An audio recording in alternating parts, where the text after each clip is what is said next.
क्या आप सभी ने कभी ये गौर किया है कि जुमा की नमाज होती है, संडे का मास होता है, मगर हिंदुओं के पास क्या है? जुमा के दिन मुस्लिम लोग पूरे देश भर में मस्जिदों में जाकर नमाज पढ़ते हैं। क्रिश्चियन लोग हर संडे को अपनी फैमिली को लेकर चर्च में जाकर मास करते हैं। हिंदू क्या करता है? किसी ने गौर किया है आज तक? और फिर हम शिकायत करते हैं कि हमारे में एकता नहीं है। मुझे कल एक डिस्टर्बिंग चीज देखने को मिली टीवी पर।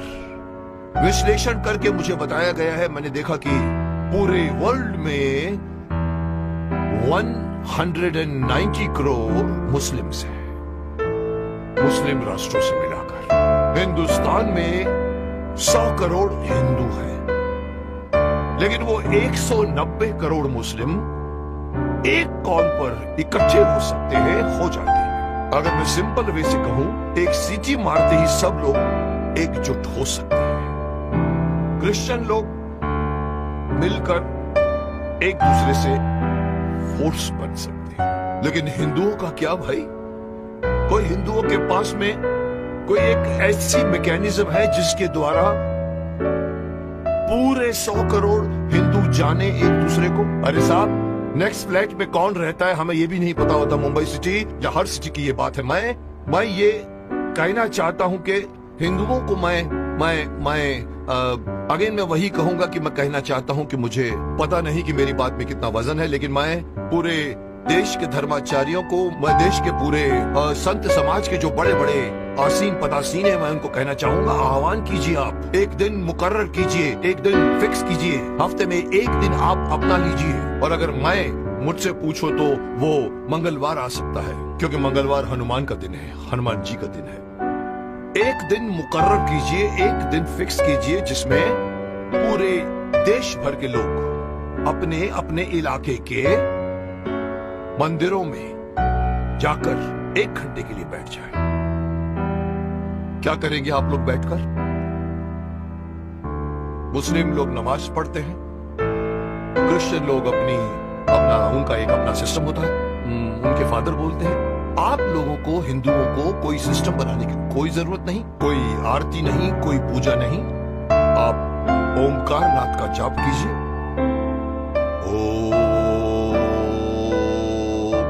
एक घंटे तक पूरा, जितने भी लोग, चाहे 50 हो, चाहे 100 हो, चाहे 200 हो, एक साथ मिलकर 1 घंटे तक आप ओंकार नाथ का जाप कीजिए। दूसरा ऑप्शन मैं दे रहा हूं, ओम नमः शिवाय, ओम नमः, इसका पाठ करिए आप 1 घंटे तक, या फिर गायत्री मंत्र का जाप कीजिए।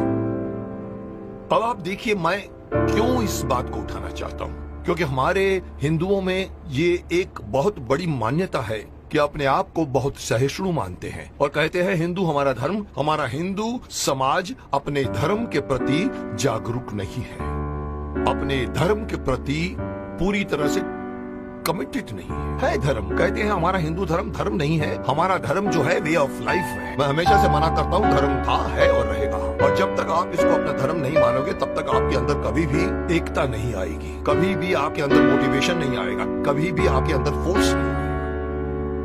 इसलिए मैं चाहता हूं कि सारे हमारे पूरे देश में आप इमेजिन कीजिए कि एक साथ पूरे देश में आप एक टाइम फिक्स कीजिए। मेरे हिसाब से रात को 7 से 8 बजे का टाइम फिक्स कीजिए। सब लोग अपना अपना काम छोड़कर अपने नजदीक के मंदिर में जाएं, 1 घंटा बैठे और 1 घंटा बैठ के अपनी सभा होगी, जिसका नाम मैं सजेस्ट करना चाहता हूं। हो सकता है नाम इसका मंगल धार्मिक सभा हो सकती है, या मंगल धार्मिक मिलन हो सकता है, या मंगल धार्मिक मिलाप हो सकता है। आप लोग वहां जाइए। हर हिंदू, मैं अगेन बात करना चाहूंगा इसमें बौद्ध भी आ जाते हैं, सिख भी आ जाते हैं, जैन भी आ जाते हैं, उनको भी आना पड़ेगा, उनको भी साथ में आना पड़ेगा, क्योंकि 100 करोड़ में उनकी गिनती होती है। उन सब लोगों को अगर ये आदत पड़ जाए, हर मंगलवार रात को 7 से लेके 8 बजे मुझे अपने परिवार वालों को लेकर, साथ में बच्चों को लेकर जाइए और मंदिर में जाके बैठ जाइए। एक मेडिटेशन की तरह से आप लोग बैठकर वहां पर एक सभा कीजिए। उसका नाम मैं देना चाहता हूं मंगल धार्मिक सभा, या मंगल, मांगलिक, मिलाप या कुछ भी नाम रखा जा सकता है। जैसे मुस्लिम कैसे नमाज कहते हैं, क्रिश्चियन उसे मास कहते हैं, आप उसे मंगल, मिलाप कह सकते हैं। वहां आइए, आप देखेंगे आपका पूरा देश, आपके पूरे देश के 100 करोड़ हिंदू कितनी जल्दी एक दूसरे के साथ एकजुट हो जाएंगे, जिसका इस वक्त, इस कॉन्टेम्पररी आजकल आप देख रहे हैं जिस तरह के माहौल बन रहे हैं, उसमें हमारे हिंदुओं पर लोग एक तरह से हंसते भी हैं। उनको पता है कि ये लोग कोई मिलने वाले नहीं है, लेकिन अगर ये होना शुरू हो जाएगा तो आपसे ही अपने इर्द गिर्द के लोगों को सिर्फ जानोगे नहीं, पहचानना शुरू कर दोगे। जैसे कि मैंने कहा कि सिटीज में पता भी नहीं होता कि नेक्स्ट फ्लैट पे कौन रहता है। इस बहाने आप आइए, बाहर निकल कर आइए, अपनी ड्यूटी मान कर आइए। मैं हर हिंदू को कहना चाहूंगा, और इसके लिए मेरी बात नहीं, मैं बड़े बड़े जो हमारे धार्मिक, हमारे जो संत हैं, गुरु हैं, उनको मैं आह्वान करना चाहूंगा कि आइए आगे और अनाउंस कीजिए कि हर मंगलवार को 7 बजे से 8 बजे हर हिंदू को किसी नजदीकी मंदिर में जाकर 1 घंटा बैठकर आपको मेडिटेशन करना पड़ेगा। जो बैठेगा उसको भी फायदा होगा, क्योंकि मेडिटेशन में बहुत ताकत है। और दूसरा फायदा यही है कि आप लोग मिलोगे, एकता करोगे। और इस वक्त हिंदू समाज का एकता में आना बहुत ही अत्यंत आवश्यक है। मैं नहीं बताना चाहता, लोग सब समझते हैं कि मैं क्या बोलना चाहता हूँ, लेकिन हिंदू समाज बटा हुआ है। जुट और नंबर्स में ताकत होती है। ये हिंदू से निकलकर सिख, ये बौद्ध, ये जैन, इस बहाने साथ में आइए, क्योंकि आप पहले हिंदू हैं, उसके बाद में आप सिख हैं, उसके बाद में आप बौद्ध हैं, उसके बाद में आप जैन हैं।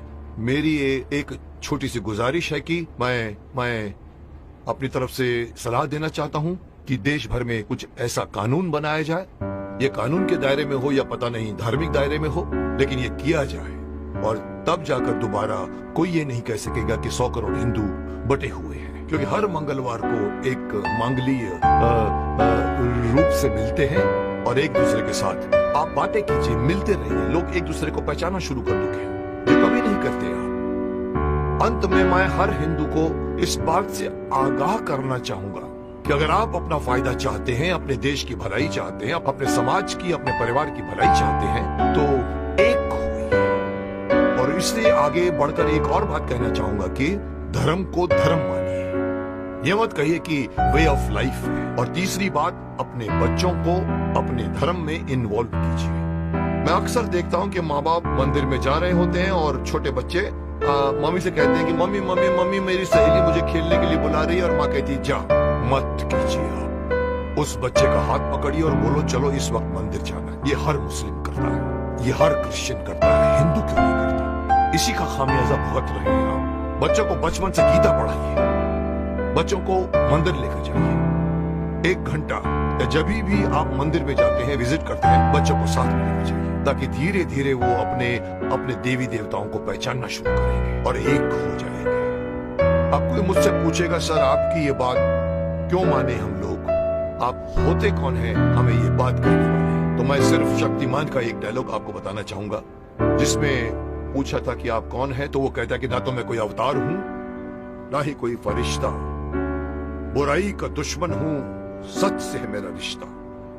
दुश्मन मेरे बुरे लोग नहीं, बुराई है। अगर बात मेरी मानोगे तो इसमें तुम्हारी भलाई है। तो आपकी भलाई के लिए कह रहा हूं,